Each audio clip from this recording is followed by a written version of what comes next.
Assalamualaikum warahmatullahi wabarakatuh. Selamat datang dan berjumpa kembali di my channel Swita Aisyah.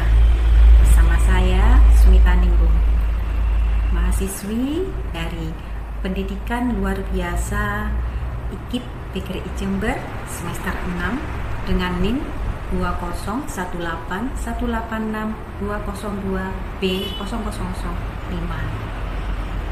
Pada tayangan video kali ini, saya buat dalam rangka untuk memenuhi tugas mata kuliah bimbingan dan konseling anak berkebutuhan khusus.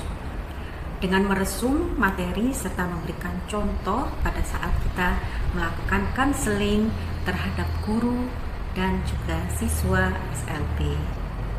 Oke, langsung aja ya, kita meresum materinya. Selamat menyaksikan. Pada awal pertemuan ini kita akan membahas tentang pengertian anak berkebutuhan khusus atau ABK. Ya.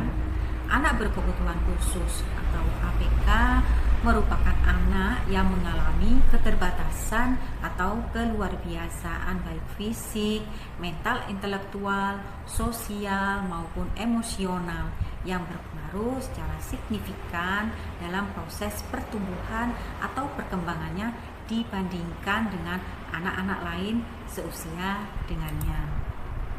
Secara umum, rentangan anak berkebutuhan khusus meliputi dua kategori, yaitu anak berkebutuhan khusus yang bersifat permanen, yaitu akibat dari kelainan tertentu. Selanjutnya, anak berkebutuhan khusus yang temporer, yaitu mereka yang mengalami hambatan belajar dan perkembangannya yang disebabkan oleh kondisi dan situasi lingkungan. Misalnya saja, anak yang mengalami kesulitan dalam menyesuaikan diri akibat kerusuhan dan bencana alam, atau tidak bisa membaca, ya. Anak yang mengalami kewibahasaan atau perbedaan bahasa antara di sekolah ataupun di rumah. Anak yang mengalami hambatan belajar dan perkembangan karena isolasi budaya dan karena kemiskinan dan lain sebagainya. Anak berkebutuhan khusus temporer apabila tidak mendapatkan intervensi yang tepat dan sesuai dengan hambatan belajarnya akan bisa menjadi permanen. Setiap anak berkebutuhan khusus baik yang bersifat permanen maupun yang temporer memiliki perkembangan hambatan belajar dan kebutuhan belajar yang berbeda-beda. Ya. Hambatan belajar yang dialami oleh setiap anak disebabkan oleh tiga hal, yaitu faktor lingkungan, faktor dari dalam diri anak itu sendiri, bahkan kombinasi antara faktor lingkungan dan juga faktor dalam diri anak itu sendiri. Mereka yang digolongkan pada anak yang berkebutuhan khusus dapat dikelompokkan berdasarkan gangguan atau kelainan aspek. Yang pertama adalah aspek fisik atau motorik, misalnya cerebral palsy, polio, dan lain sebagainya. Yang kedua aspek kognitif, misalnya saja mental retardasi, anak unggul berbakat. Selanjutnya adalah aspek bahasa dan bicara, aspek pendengaran, aspek penglihatan, dan aspek sosial emosi. Nah, anak-anak tersebut sangat membutuhkan metode, material, pelayanan, dan perawatan khusus agar dapat mencapai perkembangan yang optimal. Karena anak-anak tersebut mungkin akan belajar dengan kecepatan yang berbeda dan juga dengan cara yang berbeda pula. Walaupun mereka memiliki potensi dan kemampuan yang berbeda dengan anak-anak secara umum, mereka harus mendapatkan perlakuan dan kesempatan yang sama. Jadi tidak ada perbedaan. Ya. Hal ini dapat dimulai dengan cara penyebutan terhadap anak dengan kebutuhan khususnya. Kemudian selanjutnya tentang istilah anak berkebutuhan khusus. Dalam anak berkebutuhan khusus dikenal istilah-istilah sebagai berikut. Yang pertama awas atau low vision, ya, yaitu seseorang dikatakan kurang awas bila ia melihat atau bisa melihat atau memiliki sisa penglihatan sedemikian rupa sehingga masih bisa sedikit ya melihat atau bisa membedakan antara gelap dan terang. Selanjutnya adalah lemah pendengaran.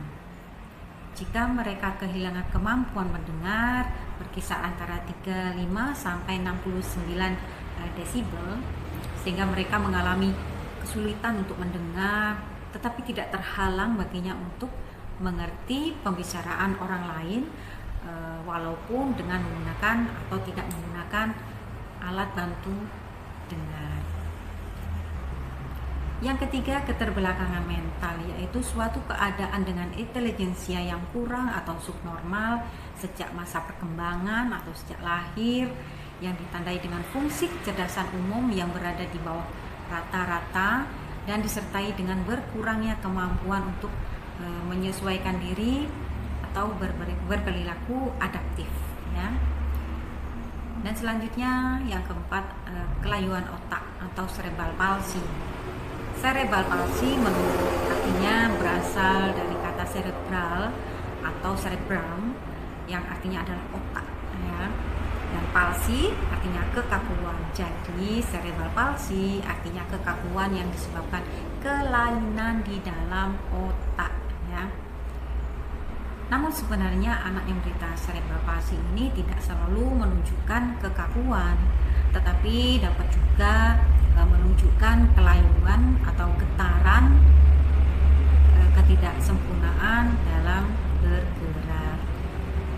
Selanjutnya yang kelima adalah emotionally disturbed ya, yaitu kelompok anak yang terganggu atau terhambat perkembangannya emosinya dengan menunjukkan adanya gejala ketegangan atau konflik batin, menunjukkan kecemasan, penderitaan neurotis atau bertingkah laku psikotis. Karakteristik perilaku secara umum dari kelompok anak ini yaitu mereka sering melakukan kesalahan, cemas akan kesehatannya, dan sering pura-pura sakit ya. Kecemasan ini dan ketakutannya akan nampak dari tanda-tanda fisik. Kadang-kadang bersifat agresif, hal ini untuk memberikan rasa aman terhadap dirinya ya. Ekspresi dari rasa cemas dan takut sering berperilaku agresif terhadap orang lain, misalnya mengganggu gurunya, mengganggu temannya, bahkan menentang kedua orang tuanya.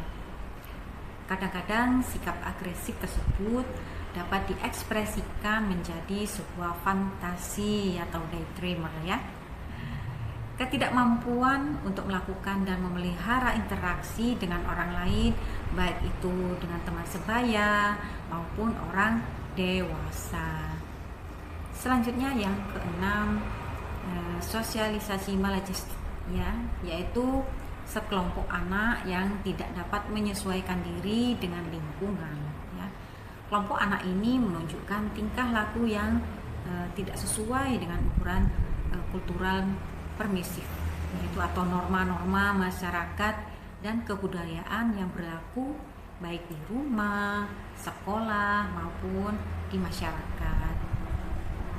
Karakteristik perilaku mereka berdasarkan pengamatan ya, di rumah, di sekolah maupun menunjukkan gejala-gejala seperti berikut ya. Di rumah sudah diatur, prestasi belajar menurun, suka merusak, suka bertengkar, kadang-kadang kurang matang dalam hubungan sosial. Selanjutnya umumnya anak-anak kelompok ini tidak menyadari dalam dasar aturan untuk keberhasilan sekolah ya. Jadi kurang mampu belajar dari apa yang dikatakan, cenderung memiliki rentangan perhatian yang pendek ya. Akibatnya kesulitan dalam mengikuti perintah atau petunjuk. Selanjutnya yang ketujuh adalah tunalaras ya. Tunalaras atau emotionally handicapped lebih terarah berdasarkan definisi dari Ellie M. Brower 1981 yang menyatakan bahwa anak dengan hambatan emosional atau kelainan perilaku apabila menunjukkan adanya satu atau lebih 5 kelompok ini. Yang pertama, tidak mampu belajar, bukan disebabkan karena faktor intelektual, ya. Selanjutnya adalah sensori atau kesehatan. Yang ketiga, tidak mampu untuk melakukan hubungan baik dengan teman-teman atau gurunya, ya. Bertingkah laku atau berperasaan tidak pada tempatnya, ya. Dia mau emosi ya marah-marah aja, ada benda banting-banting aja, gitu ya. Secara umum mereka selalu dalam keadaan tidak gembira atau depresi, ya. Sukanya dia duduk di bawah, ya, sambil memeluk lututnya, pandangan kosong, ya, seperti itu. Dan bertendensi ke arah simptom fisik seperti merasa sakit atau ketakutan yang berkaitan dengan orang atau permasalahan di sekolah. Maka dapat disimpulkan bahwa anak tularas adalah anak yang mengalami hambatan emosi dan tingkah laku sehingga dapat atau mengalami kesulitan dalam menyesuaikan diri dengan baik terhadap lingkungan dan hal lain yang mengganggu situasi belajarnya. Situasi belajar yang mereka hadapi secara monoton akan mengubah perilaku permasalahannya menjadi semakin berat. Selanjutnya yang ke-8, psikotik, yaitu kelompok anak gangguan emosional pada taraf berat dan sangat berat dengan gejala-gejala mengalami disorientasi waktu, ruang, atau ketiga-tiganya. Skizofrenia yaitu tidak bisa membedakan antara halusinasi dan kenyataan, merupakan gejala paling umum pada kelompok ini.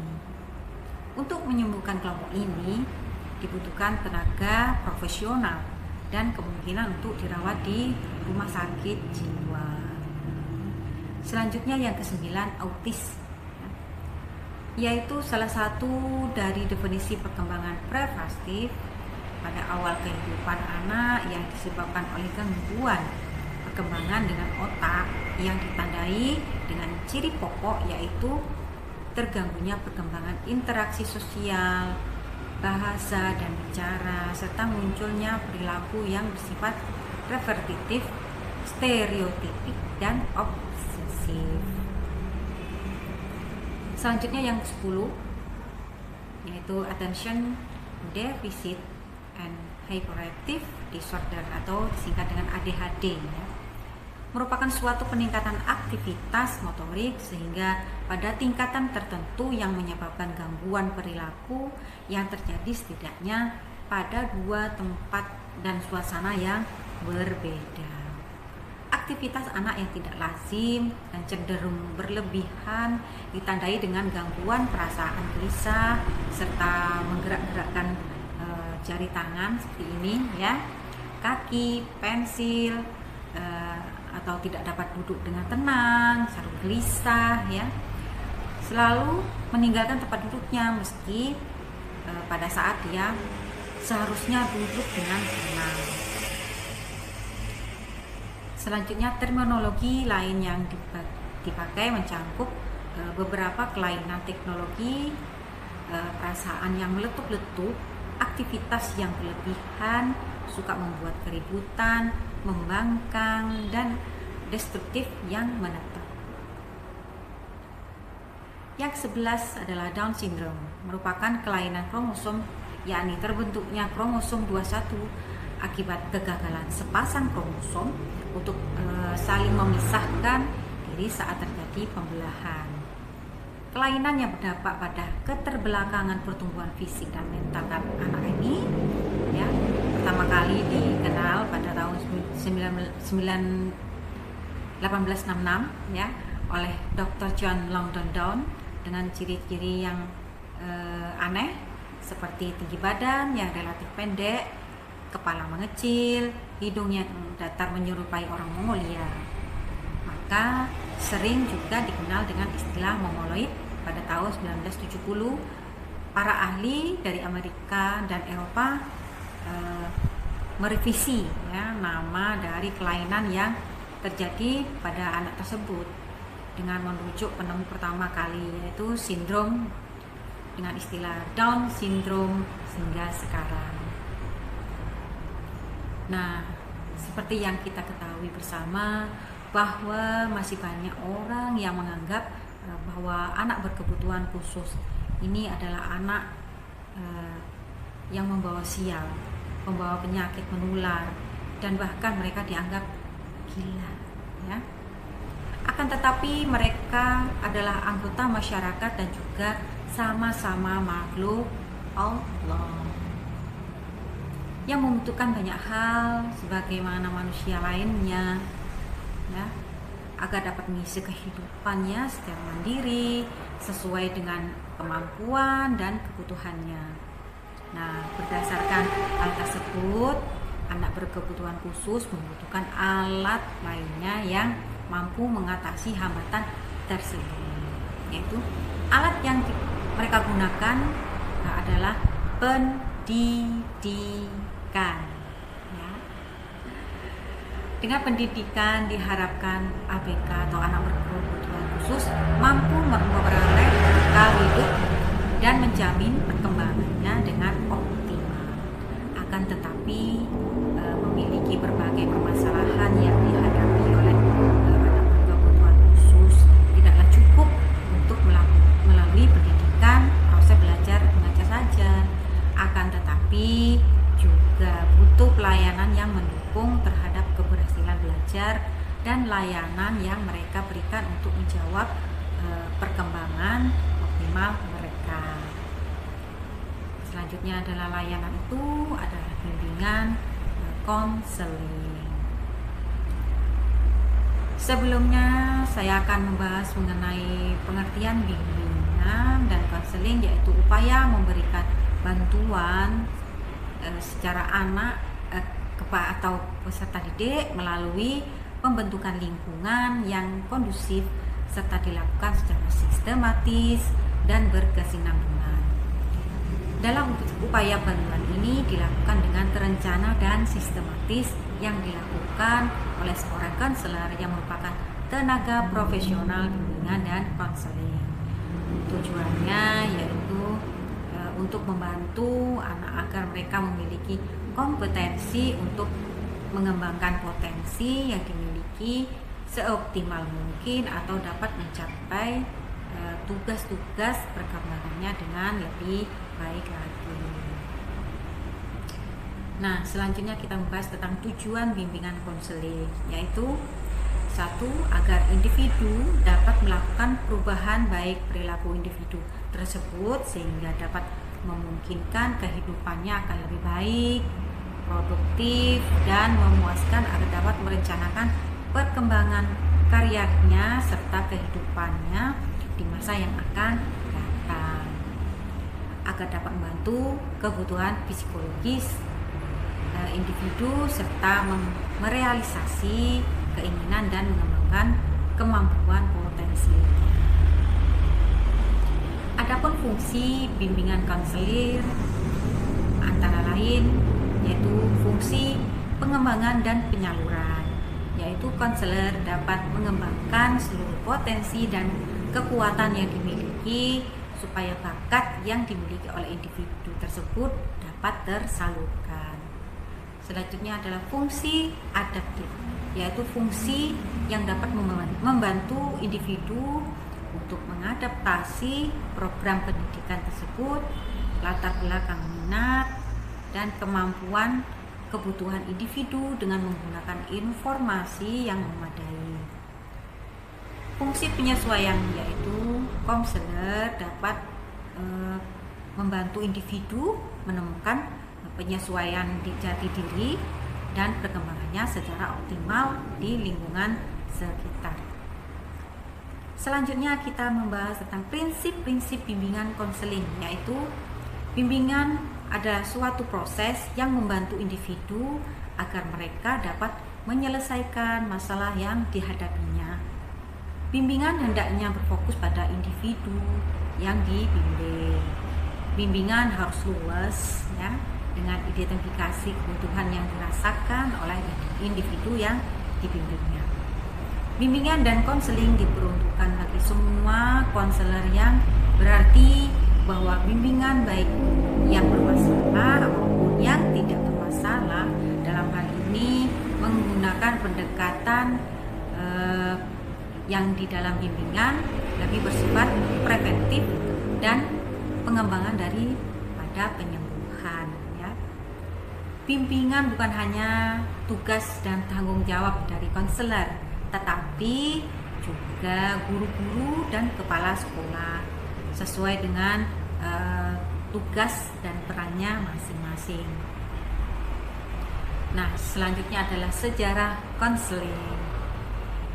Di Indonesia, perkembangan konseling didorong oleh beberapa hal, antara lain pada diri individu, yakni pada masa-masa krisis dalam tiap perkembangannya, terutama masa remaja, masa gejolak, labil, dan mudah terombang-ambing oleh berbagai pengaruh dari dalam diri dan dari luar dirinya.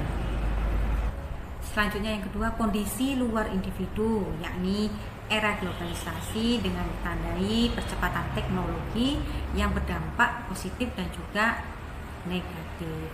Dampak ini juga cukup plural, ya, yang berpengaruh pada berbagai sendi kehidupan, sehingga dibutuhkan kemampuan untuk beradaptasi dengan gejala perubahan yang ada. Apabila dilihat dari eksistensinya, konseling merupakan salah satu bantuan potensi yang sejajar, misalnya psikoterapi, penyuluhan, dan kedokteran. Konseling pada dasarnya merupakan hubungan saling bantu, ya, yang mempunyai tujuan agar terjadi perubahan sebagaimana helping relationship yang lain.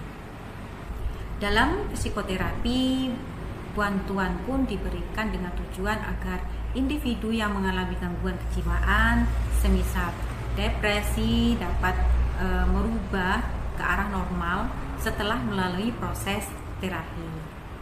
Begitu juga dalam konseling individu, dalam konseling dibantu untuk bisa merubah pemahaman akan dirinya dan juga lingkungannya, sehingga mampu memahami potensi diri dan mampu beradaptasi dengan lingkungan sekitarnya.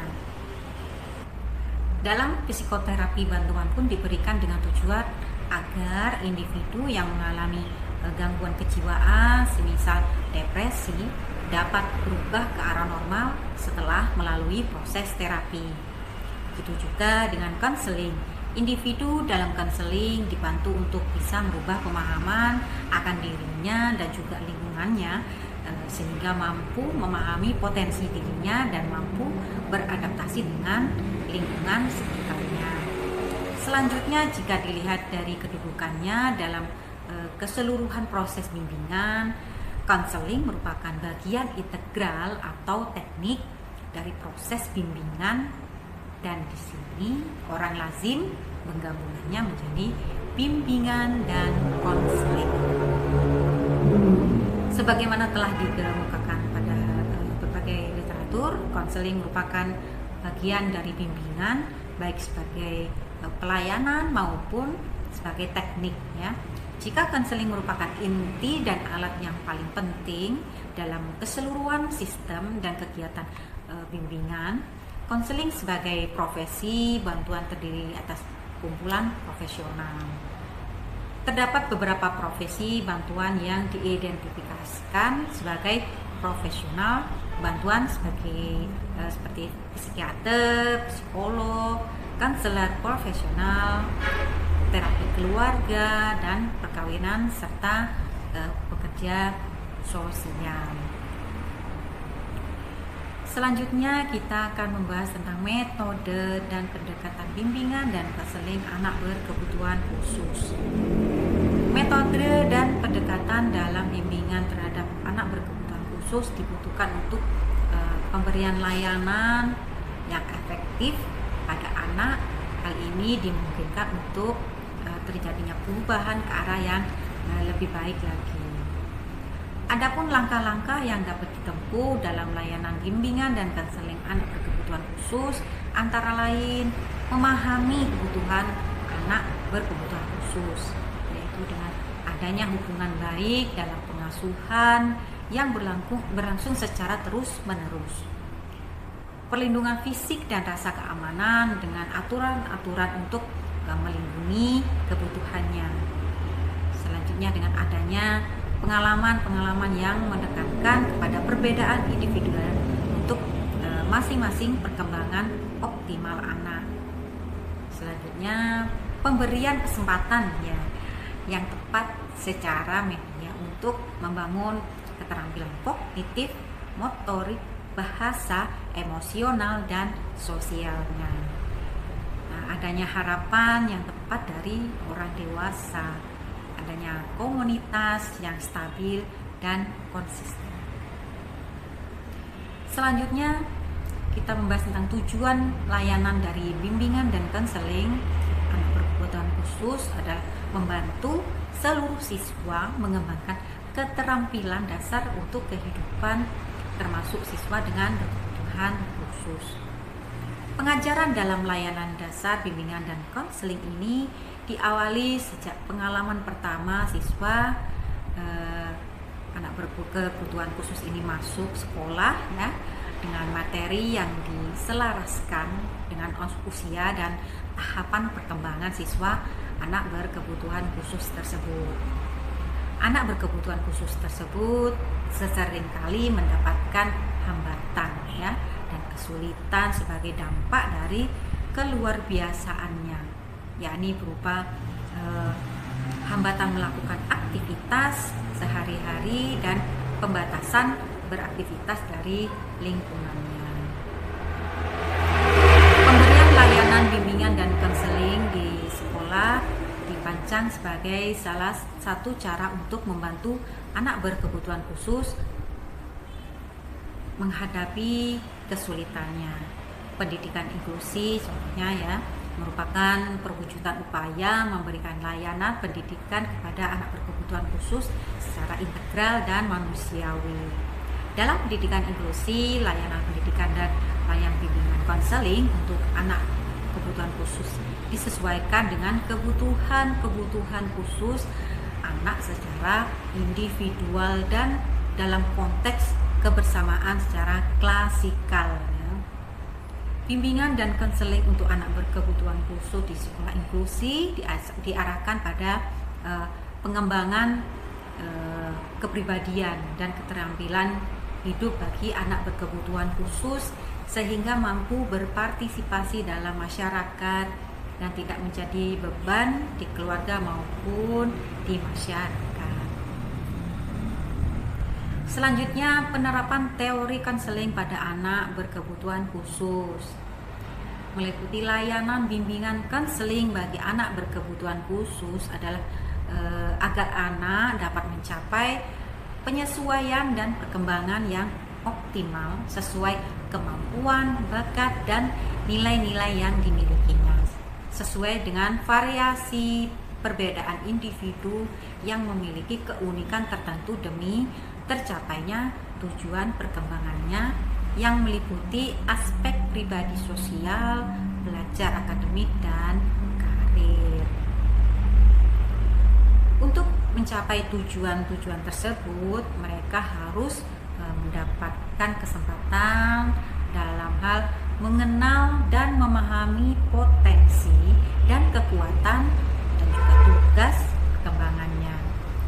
Selanjutnya, mengenal dan memahami potensi atau peluang yang ada di lingkungannya. Selanjutnya, mengenal dan menentukan tujuan dalam rencana hidup dan pencapaian tujuannya tersebut. Memahami dan mengatasi kesulitannya sendiri, menggunakan kemampuannya untuk kepentingan pribadinya, lembaga, tempat kerja, dan masyarakat ya. Menyesuaikan diri dengan keadaan dan tuntutan dari lingkungannya, mengembangkan seoptimal mungkin ya segala potensi atau kekuatannya yang dimiliki secara tepat dan teratur.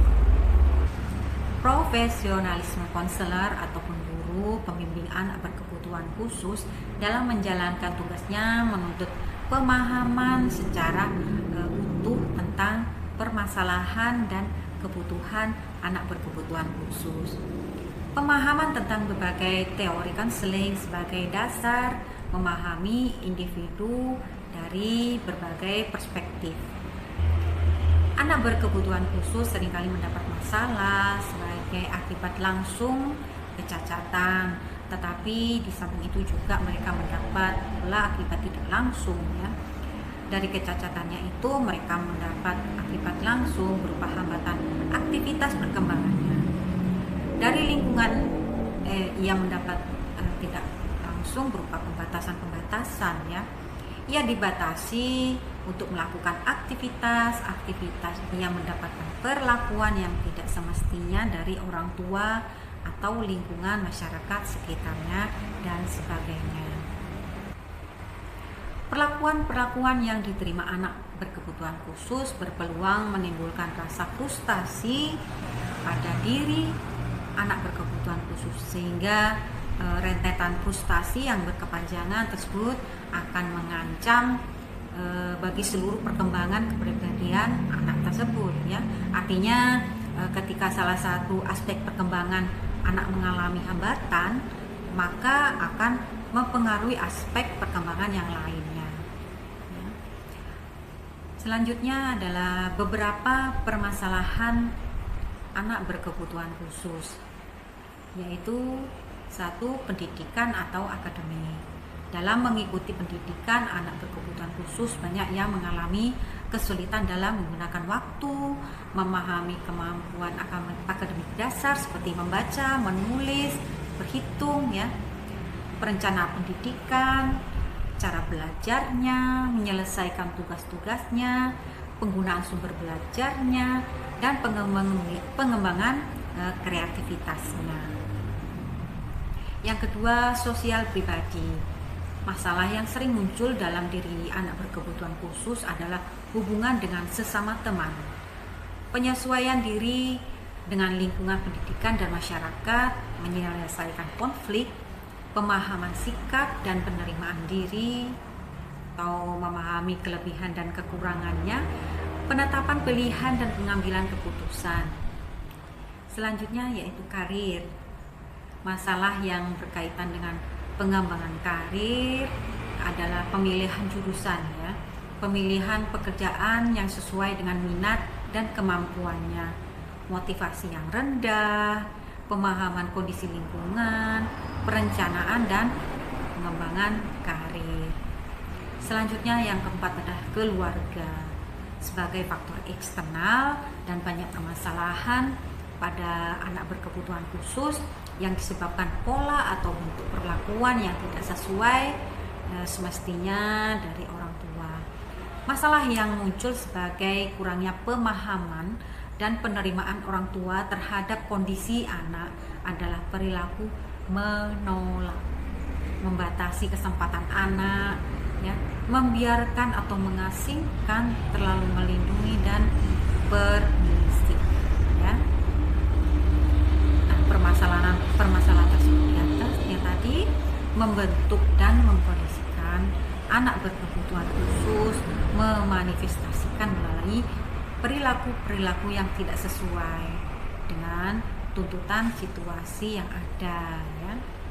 Perilaku yang nampak pada anak berkebutuhan khusus diartikan sebagai hasil belajar yang keliru serta pengondisian lingkungan belajar yang tidak mendukung. Oleh karena itu, kemungkinan konselor untuk berfokus pada tingkah laku yang tampak, ketepatan dalam menyusunkan tujuan-tujuan treatment, pengembangan rencana-rencana treatment yang spesifik, dan evaluasi objektif atas hasil-hasil terapi, dengan harapan bahwa perilaku anak berkebutuhan khusus dapat diubah dengan memanipulasi dan mengkreasi kondisi-kondisi belajar. Dengan kata lain, menghapus pola-pola tingkah laku maladaptif dan membantu klien dalam mempelajari pola-pola tingkah laku yang konstruktif ya, dengan menggunakan prinsip penguatan atau reinforcement sebagai suatu kreasi dalam upaya memperkuat atau mendukung suatu perilaku yang dikehendaki. Selanjutnya kita membahas tentang bentuk-bentuk layanan bimbingan dan konseling anak berkebutuhan khusus, yaitu dengan pemberian layanan bimbingan khusus untuk anak berkebutuhan khusus akan bergantung pada bentuk atau model bimbingan yang dipilih, pendekatan yang akan digunakan, dan karakteristik anak yang dihadapi. Secara umum, layanan bimbingan dan konseling yang sesuai untuk anak berkebutuhan khusus yaitu bimbingan sebagai konstelasi layanan, yaitu bimbingan ini mengakui bahwa layanan yang diperlukan siswa bukan hanya bimbingan saja, tetapi juga layanan lainnya, misalnya layanan dari guru, psikolog, para medis, dan sebagainya. Layanan bimbingan hanyalah salah satu dari layanan-layanan tersebut. Yang kedua adalah bimbingan perkembangan. Bimbingan perkembangan yang bersifat kumulatif dari model-model yang lain lebih bersifat long term, lebih komprehensif atau interpretif ya. Bimbingan ini mendampingi siswa dan berfokus pada fungsi ego dan konsep diri. Model ini dikembangkan berdasarkan kebutuhan atas penilaian dan pemahaman diri, penyesuaian terhadap diri dan realitas lingkungan, orientasi terhadap kondisi kini dan kondisi yang akan datang, dan perkembangan potensi pribadi. Dengan bimbingan perkembangan siswa diharapkan mampu memperoleh informasi tentang situasi diri dan relasi keduanya ya, dibantu untuk berpikir secara developmental dan mengarahkan kapasitas dan diposisikan agar lebih terarah ya. Dalam model ini siswa disertakan melihat ke dalam dirinya sendiri, belajar mengatur, memotivasi dirinya sendiri. Selanjutnya yang ketiga adalah bimbingan sebagai pengembangan pribadi. Model ini menuntut adanya pembagian tugas sebagai upaya saling melengkapi di antara berbagai tenaga ahli yang ada di lingkungan sekolah tanpa ketergantungan kepada tugas guru semata. Ya. Sekolah terlalu banyak didominasi oleh guru dan kurang banyak menampilkan tenaga-tenaga lainnya seperti konselor, psikolog, psikometris. Ya. Kekhasan tenaga-tenaga lain menyesuaikan diri terhadap fungsi yang selama ini diperankan oleh guru. Pendidikan bukan sekedar mengajar sebagaimana yang terjadi selama ini ya, melainkan keterlibatan dengan belajar, termasuk di dalamnya adalah bimbingan. Yang keempat adalah bimbingan bagi orang tua. Bimbingan keluarga merupakan upaya pemberian bantuan terhadap individu sebagai pemimpin atau anggota keluarga agar mereka mampu menciptakan kehidupan atau pola perilaku atau interaksi yang tepat, memberdayakan diri secara produktif, memahami tugas dan tanggung jawab. Bimbingan ini dapat dilakukan melalui konseling dan konseling kelompok ya, dengan melibatkan anaknya jika memungkinkan. Pemberian bantuan kepada anak berkebutuhan khusus akan efektif jika melibatkan orang tua ya, baik secara langsung atau orang tuanya yang diberi layanan bimbingan dan konseling maupun tidak langsung sebagai sumber data utama dan data pendukung. Nah, dalam pembahasan saya tadi dalam meresum materi tentang materi mata kuliah bimbingan dan konseling anak berkebutuhan khusus dapat disimpulkan bahwasanya anak berkebutuhan khusus memerlukan perhatian, pemahaman dan penanganan yang baik agar segala bentuk seluk-beluk persoalan yang dibahas dapat benar-benar dipahami untuk kemudian dicari solusinya, ya. Meyakini bahwa setiap individu memiliki kelebihan dan kekurangan, berarti memiliki konsekuensi untuk menanggulangi masalah dan mengembangkan potensi dalam hal menanggulangi masalah. Nah, hal inilah yang harus diperhatikan oleh konselor agar tidak hanya terjebak dalam langkah-langkah penanggulangannya yang praktis, ya. Terdapat banyak sekali jenis-jenis masalah individu yang mewakili istilah anak berkebutuhan khusus, sehingga di segenap tingkatan dan unsur pendidikan pihak terkait harus mengetahui pengetahuan dasar serta model-model yang diselenggarakan di sekolah dapat digunakan untuk masalah anak berkebutuhan khusus. Artinya, tidak ada perbedaan antara anak berkebutuhan khusus dan individu yang dianggap normal. Tidak ada perbedaan, ya. Nah, jadi masalah anak berkebutuhan khusus adalah masalah bersama, masalah peradaban kita, sehingga dimensi keilmuan bimbingan dan konseling harus dapat menjawab persoalan ini. Kiranya cukup sekian meresum materi dari mata kuliah bimbingan dan konseling anak berkebutuhan khusus. Semoga bermanfaat. Mohon maaf bila ada salah kata pada saat penjabaran tadi. Selanjutnya akan kita saksikan contoh konseling terhadap guru dan siswa anak berkebutuhan khusus. Selamat menyaksikan dan wassalamualaikum warahmatullahi wabarakatuh. Assalamualaikum, Bu. Waalaikumsalam warahmatullahi wabarakatuh. Ada yang perlu saya bantu? Mohon maaf sebelumnya. Perkenalkan, saya Sri Tanjung, mahasiswi dari IKIP PGRI Jember, sudah menempuh semester 6. Jadi begini, Bu, saya mendapat tugas materi bimbingan dan konseling anak berkebutuhan khusus, dan tadi saya sudah bertemu dengan salah satu siswa yang saya amati, kalau tidak salah itu atas nama Awan, nih. Oh iya. Nah, Awan, nih. Nah, di sini saya ingin meminta keterangan pada jenengan sebagai gurunya tentang latar belakang dari siswa bernama Awan tersebut. Iya, terima kasih. Awan itu latar belakangnya autis. Jadi Awan itu pandai sebetulnya.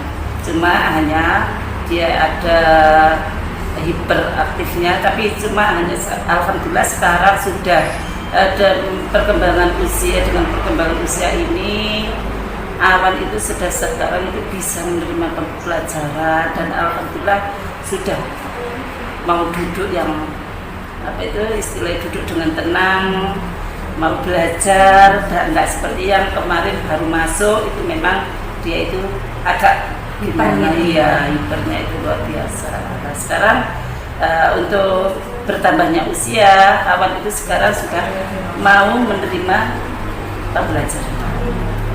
Jadi di kelas sekarang sudah bisa kondusif, ya?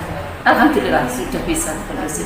Terus Awan itu bisa sekarang sudah bisa apa penyesuaiannya, sosialisasinya dengan teman sudah bisa. Saya lihat tadi kok hipoterapi, tapi banyak bertanya. Iya, Bukan. banyak. Memang kalau Awan itu EQ-nya itu lebih dari teman-temannya. Mungkin nanti insya Allah saya suruh tes psikologis. Mungkin Awan itu EQ-nya lebih tinggi dari teman-temannya. Soalnya kemarin aja saya kaget waktu itu sudah lama nggak masuk. Begitu masuk saya ajak dia itu langsung, saya bisa 10 kali 10 100, 15 kali 100, 1500. Nah itu loh Awan. Padahal saya Sekarang 10 tambah 10 20. Nah, Gitu ya. awan itu kelebihannya di matematika. Kelemahannya awan di baca tulis dan mutur tulisnya. Jadi dia IQ-nya lebih dari teman-temannya itu ya. Tapi kalau memang nggak pernah pegang awan seolah-olah, tapi kalau saya, karena saya sudah mulai awal saya yang megang, jadi apa ya, tahu perkembangan awan menyenangkan loh, menyenangkan anaknya itu. Saya terus terang aja kaget dengan perkembangan anak yang sekarang gitu. Jadi nggak seperti anak-anak yang anak awan ini gerahita. Kalau saya nggak setuju dengan awan dikatakan gerahita, soalnya awan itu lebih dari anak-anak yang kita pegang sekarang. Jadi awan itu di kelas memiliki Kelebihan, kelebihan, iya, ya. kelebihan. Dan penanganannya harus khusus. Khusus. Ya, awan itu nggak bisa dicampur dengan anak yang hambatan pendengaran. Awan harus ditangani dengan sendiri. Cuman yaitu awan itu harus siapa yang menangani, yaitu yang disenangi. Siapa seandainya saya yang menangani mulai awalnya, yaitu dipegang yang lainnya ya mau, cuma ya gitu ada agak apa ya, agak seperti dulu lagi. Mungkin kurang klik Ya mungkin hatinya Pak Awal Hatinya, mungkin. ya. Ternyata ya anak-anak seperti itu ya punya istilah, punya hati, istilah kalau gurunya menyenangkan dia juga senang. Jadi enjoy, Enjoy, ya. iya. Karena pelajaran mungkin enjoy. Oke, untuk pertanyaan selanjutnya Ibu Nggih, selama Ibu mengajar di SLBB Jatiwiata Dharma ini, kalau boleh tahu Ibu Nggih, keluh kesah jenengan selama berada di SLB ini bagaimana Bu? Terus terang awal-awal memang kalau tak kenal maka tak sayang, itu yang kalau kita sudah terjun, oh ternyata anak-anak ini anak-anak pilihan Allah. Jadi saya itu mengajarnya dari hati. Kalau ngajar kita dari hati, dekat dengan anak-anak. Kalau sudah ketemu dengan penjiwa anak-anak itu enak. Ngajarnya itu apa ya? Enjoy. Terus apa, anak-anak itu bisa menerima. Senang pokoknya, menyenangkan bagi saya untuk mengajar di sini, menyenangkan. Kalau kesannya, kalau hambatannya ya memang kita itu ilmu saya kan ilmu pendidikan agama umum. Cuman karena apa itu istilah mau menyampaikan ilmu yang lebih tinggi lagi, kan anak ini ada batas-batasannya. Jadi ya hanya itu aja. Tapi kalau memang dengan anak-anak senang saya. Seandainya saya itu apa itu pindah atau masih mikir bisa nggak saya meninggalkan anak ini, soalnya sudah menyatu di hati saya, Sudah cinta. sudah cinta. Memang harus dari hati. Mungkin Bu, matur nuwun atas waktunya. Sama-sama. Saya mohon maaf bila kehadiran saya di sini kurang berkenan. Sama-sama. Iya. Sama-sama. Waalaikumsalam warahmatullahi wabarakatuh.